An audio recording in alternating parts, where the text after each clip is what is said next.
What's up, everyone? Welcome back to Moonlight Game Devs, the podcast where game developers share the story behind their games and the lessons learned with their fellow developers. Today, I chat with Erdem and Gocke of Mat Studios, a Turkish games company that is creating hyper-casual games and working together with the massive publishing company Voodoo. They share what it was like to work with Voodoo and a lot of interesting insights that they learned over time in creating quality hyper-casual games. Hope you guys learned a lot from this chat. I definitely learned a lot and enjoy the episode. What's up, Erdem and Gocke? Welcome to the show. Hey. Hey, Mark. I'm doing very well. How are you guys? You guys are in Turkey right now? Yeah, in Istanbul. Yeah, me too, in Istanbul. How are you guys doing there with the COVID? It's a little bit rough, actually, but we manage, I guess. Oh, that's good to hear. That's good to hear, guys. You are from France, right? Actually, I'm from Germany, man. That's where I live as well. I just got a French name, but oh, I see. Interesting. Yeah, I know. Where in Germany, by the way? Düsseldorf. Are you aware of it? No. My brother lives in Berlin, so I asked because of that. Man, Berlin's one of my favorite cities. I was thinking about moving there. Yeah. Maybe we should meet up. That'd be awesome. I love Berlin. He says it's cool. So, you guys founded Mat Studios, a hyper-casual games company. But before we get more into that, I'm really excited to talk to you guys. But maybe you guys can give us like a background of kind of how you guys got started in game development. Erdem actually is my very old friend. We are friends from high school, even middle school, I guess. So we were really old friends and we were gamers. I guess I started right from the beginning, but I'll fast forward this stuff. We were gamers. We really like to play StarCraft, Warcraft, Dota, and everything. And actually, first thing we tried with Erdem was a StarCraft fan page in Turkey. We even managed to organize some tournaments and stuff. But whatever. Then I studied mechanical engineering, but I started with 3D modeling, and we found Mat Studio with Bahadur. Actually, he's our third partner, by the way. He's not here right now, but it's good to mention his name, I guess. And we started Mat Studio. We created 3D renders, actually, for advertisement businesses, agencies. Then we were always seeing each other with Erdem, and we were always talking about making games, creating games. That was our dream, actually, from the start, I guess. And Erdem is a developer. He will introduce himself, of course. And then we started trying out some games in Mat Studio. And I guess for 2 years, right, Erdem? We created games, or a year maybe. We created games not knowing about hyper-casual at all. So we couldn't create something that was really successful. We liked the games we created, of course, but they were not successful money-wise, I guess. And then we met Voodoo. Actually, we contacted them over a webpage. Maybe this stuff we can talk about later. Erdem, what about you? You were always a developer, right? Ever since I graduated from college, I think I looked up some books or something for it, but I became an iOS developer for some years. And since I was already an iOS developer, it made sense to, maybe I could make some mobile games. And when we had the opportunity to work with Gocke, we dived into Unity, and here we are, I guess. So were you guys always entrepreneurial, like self-employed? Mostly. Yeah, Erdem is actually, right? But for me, I was an educator in a private school, like something. I don't know how to say it. Like there's a private school called Bilgi Adam in Turkey, and I started teaching there 3D modeling. But that was short, just beginning of my career. Then we did entrepreneurship stuff. Cool. Yeah, thanks for sharing your guys' background. It's really interesting. I want to kind of dive into like the beginnings there, where you guys were kind of creating games and they weren't very successful. Was it kind of, how did you guys get started with that? As in, how was your guys' kind of first game ideas? Were they already hyper casual mobile, or did you guys try different things before that? They were mobile games. I mean, we didn't even know about the word hyper casual back then, but Yeah. they were there's a game called Jetpack Joyride, for example. We looked at it a lot. We loved playing it. And it looked really nice design-wise. So I think we, for example, emulated that. And at first, I think like in most craft, we just kind of, okay, let's do something we think like a game. You know, we didn't have a really good strategy of how we will market it. We just made it and released it, and oh, of course, nobody's playing it. Yeah. I think that's pretty classic. Yeah. Do you think like nowadays?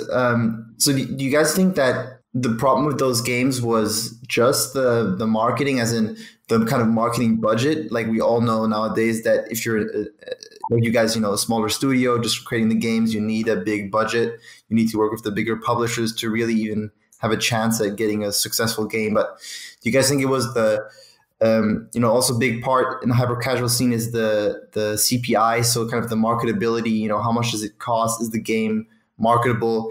Do you guys think it was just the budget that was missing, or was it already you guys didn't really have a good idea of what was actually a marketable game and how you kind of create them? I think, we didn't have any budget for marketing. That's that's the first thing. But I don't think the problem was the budget or the marketing budget. It was more like the conceptual ideas. We didn't know what CPI is, for example.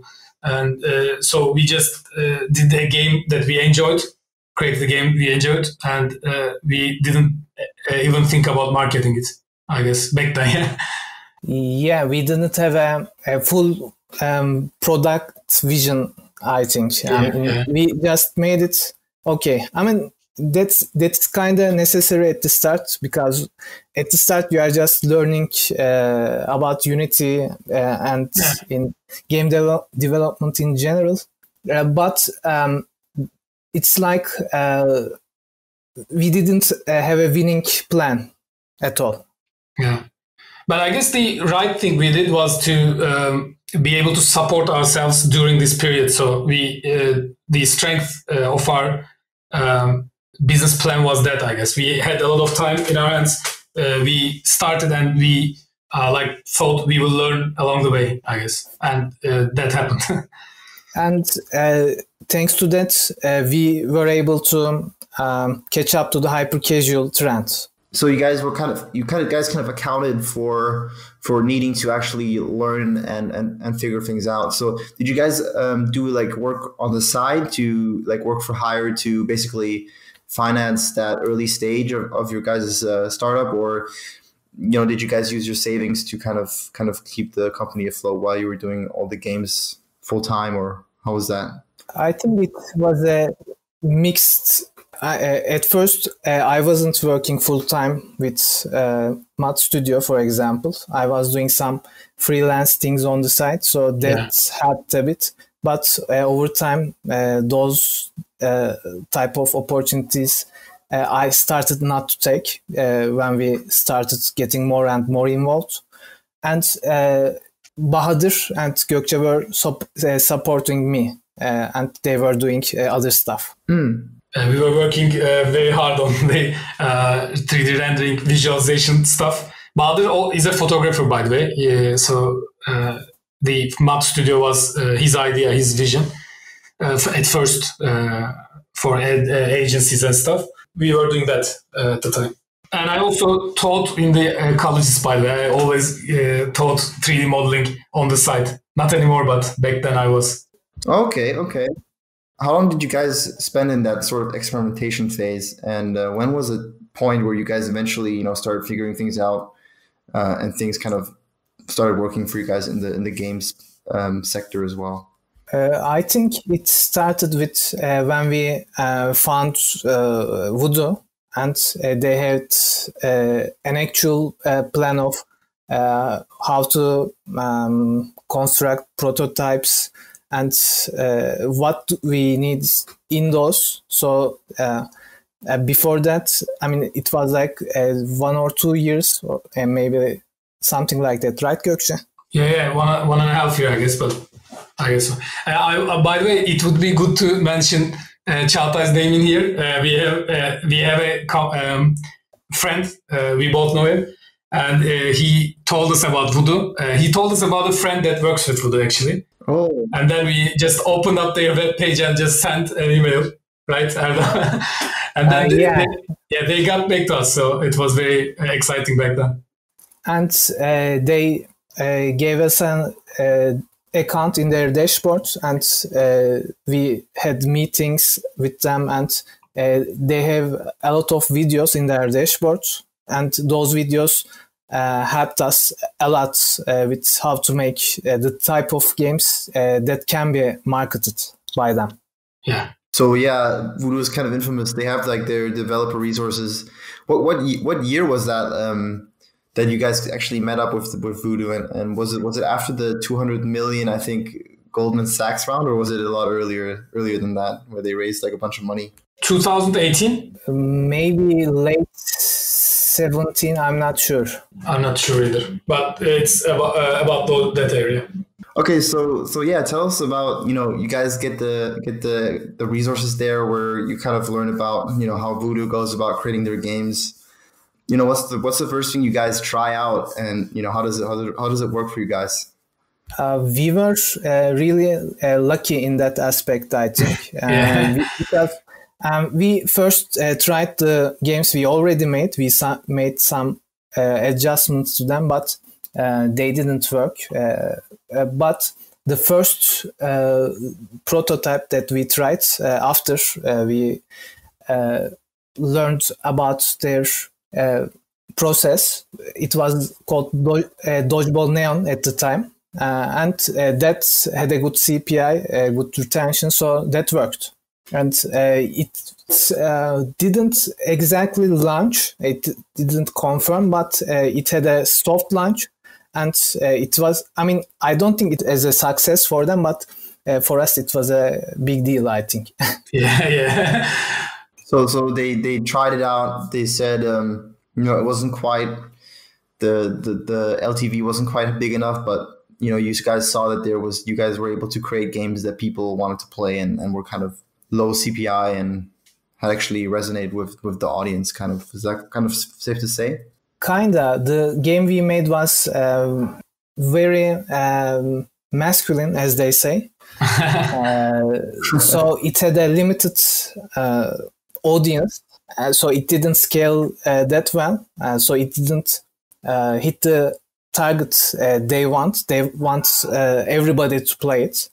But even if everybody doesn't play it, enough people played that we made some profit. Yeah, it was a nice profit for us. Like we understood that there's a future in this business for us, at least. Right, I understand. Was it like, what did you guys think about? Maybe if Voodoo doesn't like this game, but we think it's great. Was there ever a thought of maybe taking it to another publisher who might have wanted it, or is that something that you can actually do once you're with Voodoo? You can actually do it, but in this case, Dodgeball Neon's case, it got confirmed up to a certain level. It wasn't like it doesn't. They didn't say that it doesn't work at all. So it was a soft launch kind of thing. So we didn't think of taking it to another publisher, but you can do it if that's the question. With Voodoo, there are certain rules, of course, for that. I guess it's a little bit weird for me to tell them right now, but you can do it. If they say that the game doesn't meet their KPIs, you can take it to another publisher. Yeah, they are not. It's not like they are going to sabotage you if they're not going to work on the prototype you want to. I mean, they're not obviously happy about. They wouldn't be happy about it, I guess, because they would think that you are wasting your time. Yeah. Yeah, fair enough. It's not like they are our bosses or something. I think one of the concerns that like a lot of developers have maybe is that they're not sure if they can just submit their game to Voodoo, and like what is actually going to happen. Are they what stops Voodoo from not just taking the game and publishing it under their name, but from what it seemed like you guys actually had it that you guys were kind of you sent Voodoo an email and they kind of invited you in, and then you guys started kind of cooperating with them. Is that kind of safe to say? Yeah. But I guess they maybe I'm not really sure, but maybe if there's a game they like, I guess they contact with the developers as well. But that didn't happen to us. So that's interesting. I never knew that you didn't even need a game to work with Voodoo. That's really cool. Actually, that's I guess we told it a little bit wrong. Like we had 2 or 3 games in our hands. Actually, 2 games, I guess. We sent. They sold the games. They played the games, and they liked the our approach to this thing, like game creating games. So they wanted to work with us. I guess with Voodoo, they try to find studios they can work with for a long time. That's their strategy, in my opinion. Right. So having a good portfolio is kind of the key. I guess so. Yeah.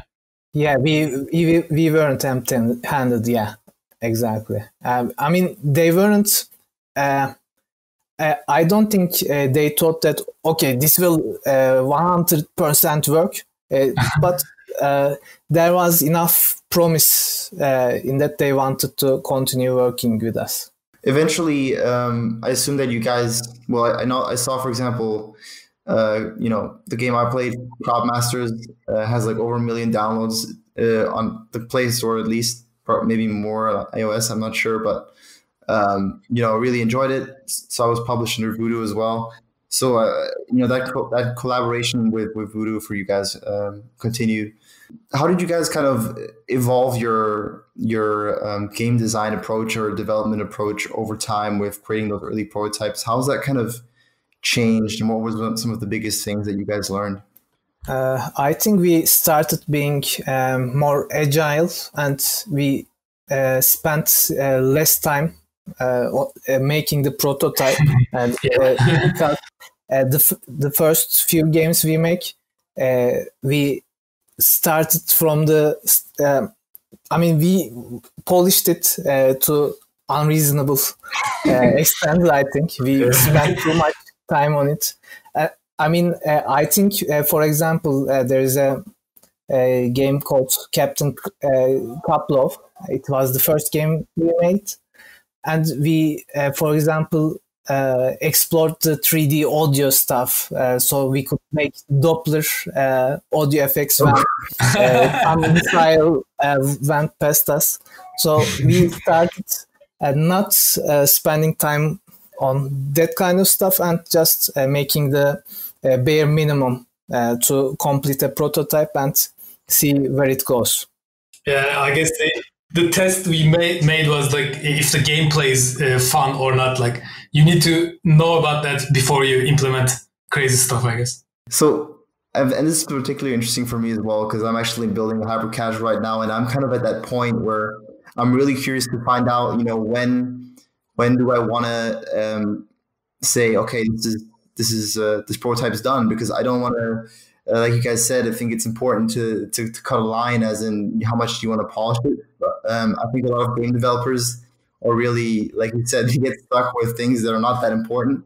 But even when you're really aware of trying to get the prototype out as fast as possible, I think you always have that concern of, if I don't polish it to this degree, when can I say that that's really going to affect the CPI and the other KPIs that you're looking for? What is the kind of model for you guys? Like, let's take, for example, a game like Crowd Masters. What did the prototype look like versus, now? Can you guys walk us through that? Oh, well, the Crowd Master used to look a lot different and a lot. I mean, it was almost a different game altogether. We just pivoted until it made sense, I guess. It was more like, have you played Roller Splat? I don't think I have, no. Mask of the Tomb, I guess that's the game. Oh yeah. Tomb of the Mask or something. Tomb yeah. of the Mask. Yeah. Did you play that? I don't think so. Can you explain the mechanic? Like, I guess usually the mechanics are quite easy to explain, even for audio. But Yeah, it's like the player is on a grid, and on this grid there are various enemies, and you can only order your character to go up, down, left, or right. With a swipe. Just straight with a swipe. And when you swipe left, for example, the character just flies left, and he doesn't stop until it hits an enemy or until the end of the board. It's a small grid.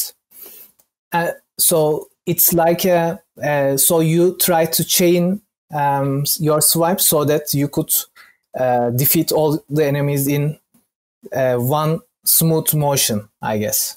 Right. So it was more like a puzzle-ish, turn-based, that kind of a thing.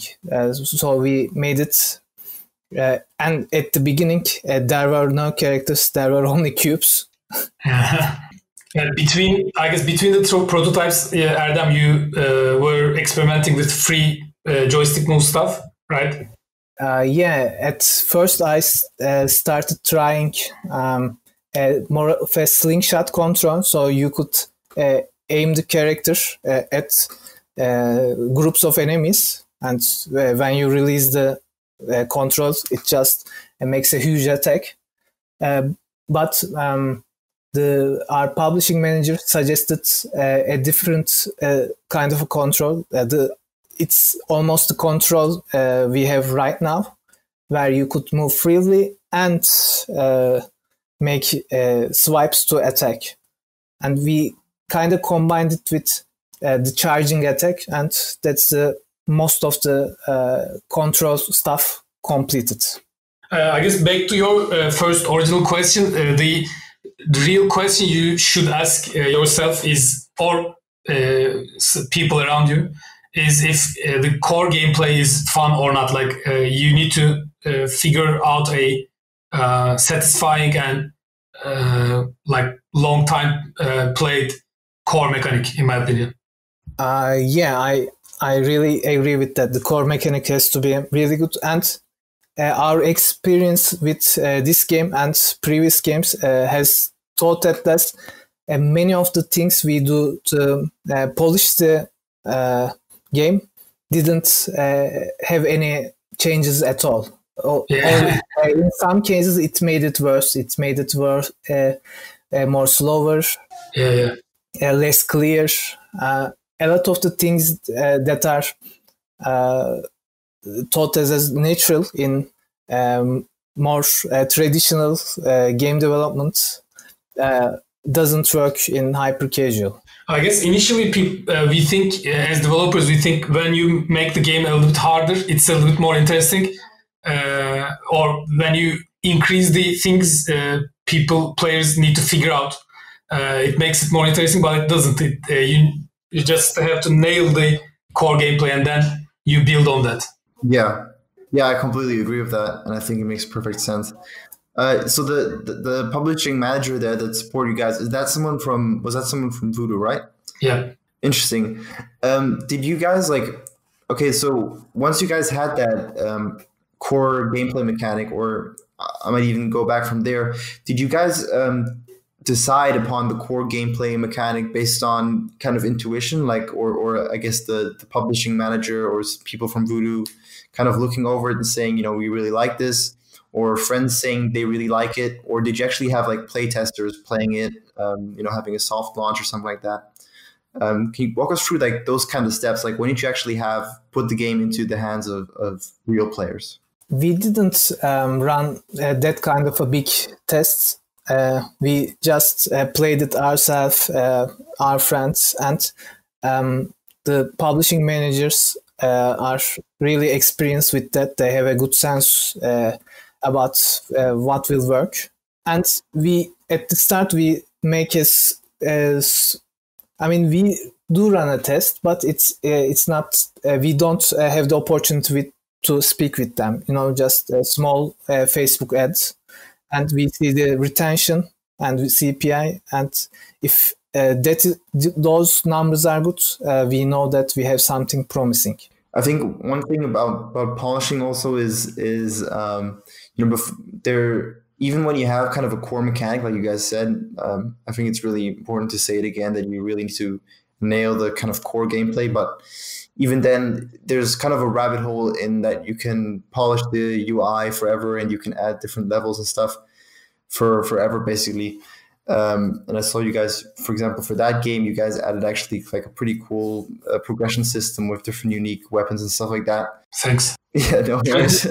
when do you guys kind of decide, or at least before for the first launch, how far do you go with that? Like in hyper casual, adding the different progression things and polishing the look and feel of the game, or is it something you just do in a kind of agile way as you're looking for what the numbers are saying? I guess it's like Erdem said, you should usually do small tests and see what you make works or not. And I guess at the point it doesn't work, you don't dig anymore, I guess, that area. But testing always is the thing you should do in hyper casual, I guess. A/B tests and everything. With videos and with the gameplay as well. Add videos. For example, weapons came much later in the development. We made the soft launch, I guess. For example, we A/B tested that. And if it didn't perform better than the control, we wouldn't have allowed it to be in the main version. After some point, we add every feature like that. We test it, we see if it performs better, and if it doesn't, maybe we do some adjustments to it, and probably we don't. We just try something else. Yeah, I guess working with a publisher, a professional publisher, is the benefit of it is mostly this workflow. You find about this workflow, how to put new things into the game. The things you are asking, actually, Voodoo helped us with that a lot, I guess. They share their workflow, how you can make a game more fun or more sticky, those type of things. And they can be less emotional than us. For example, we sometimes get attached to specific features, and we want to make it work, but it doesn't work.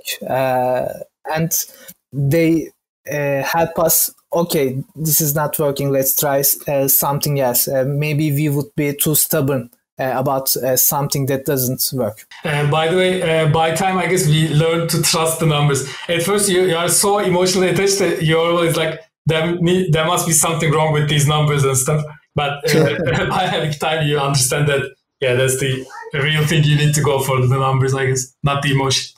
Yeah, for example, this is a really recent example. We tried testing A/B testing quests in the game. For example, you can defeat enemies with a specific weapon, 50 times. You get a coin reward for that. I thought that it was absolutely going to work.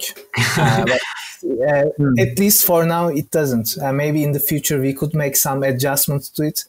But what the numbers tells us that we should dig somewhere else. That's super interesting. I know that people do a lot of A/B testing with ads, like especially Voodoo is famous for just having thousands of like variants of the same ad. But you actually have it's actually, I didn't even know that it was actually possible to kind of A/B test within the app. Is what I'm assuming you guys are saying, so that some users have a different version of the app. Is that through like a Unity A/B test system, or how are you guys doing that? It's not specific to Unity, but it's. I think anybody can replicate the effect, and what it does is we just, like you said, a certain percentage of people are playing with different features, and we see the results. But it's to do with the software Voodoo helps us with. Right. Yeah. Okay. I didn't even know that. Yeah, but there are public web pages as well that you can do this in. Yeah, and they don't start. They don't try it after. They only do that after a certain point in development. For example, like I said, the weapons for example was among the first thing we tested. I mean, even before the weapons, the game was promising. Oh, that's super interesting. Yeah, but it makes perfect sense, and yeah, it's super smart.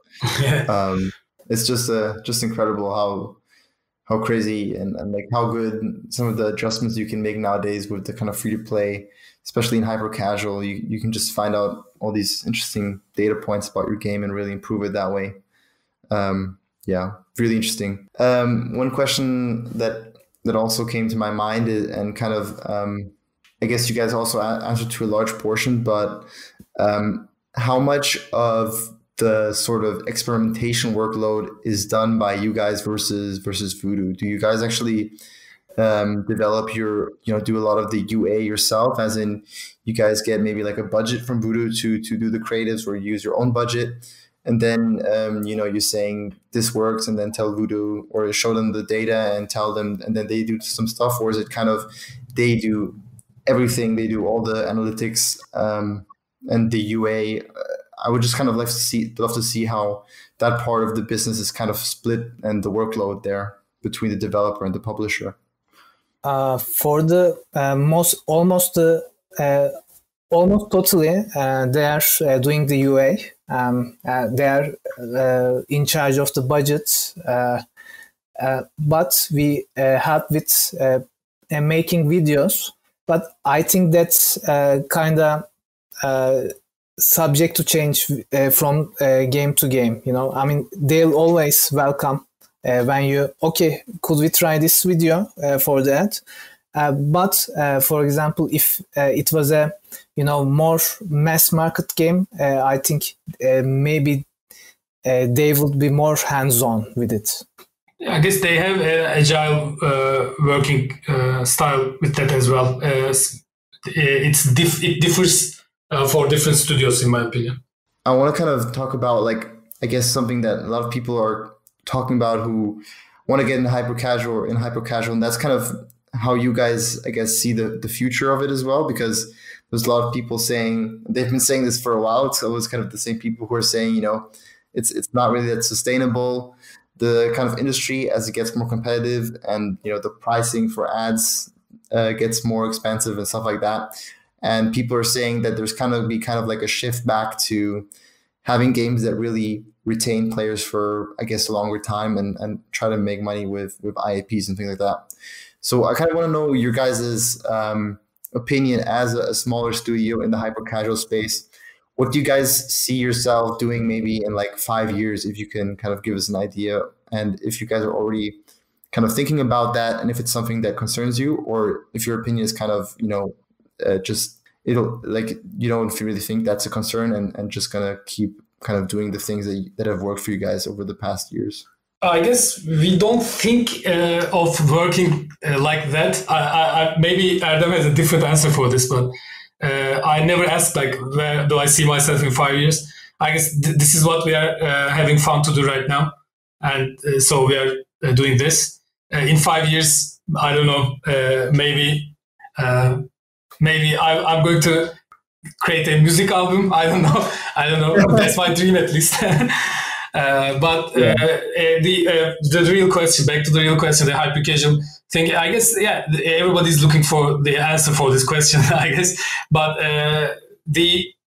I think that, yeah, more casual like games are more successful in hyper casual genre right now, in my opinion. I'm not really sure, but so I guess the market is going that way. The games that retain more will work better in the future.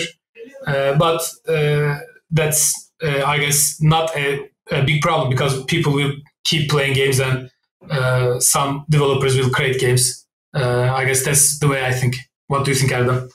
I mean, it doesn't worry me in that the worst case scenario is we just made one more game, and hyper casual, that game it took us at most a month or something like that,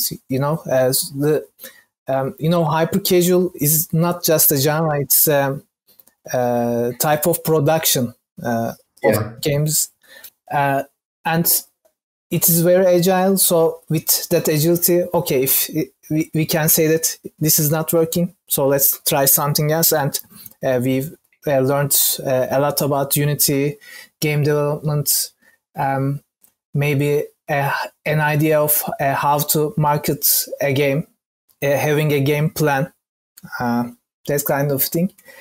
About where the hyper casual trend is going, I'm not sure if it's going away, and maybe it will shrink some more. And I think there will be at least some form of opportunity within the hyper casual market still in 5 years. Yeah, I actually agree with you. But I think that kind of the agile working style is just so advantageous over taking a really long time to make a game.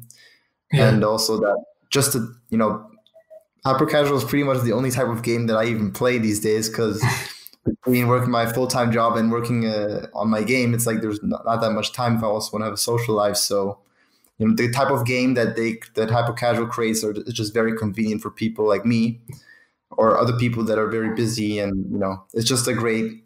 I think it really it fits into the market really well, if that makes sense. So yeah, thanks so much, guys, for coming onto the show. I guess for sharing all that really useful and interesting information. Where can people check out your games and find out more about you guys? I guess modstudio.com, and you can maybe we can share our Instagram and Facebook pages with you.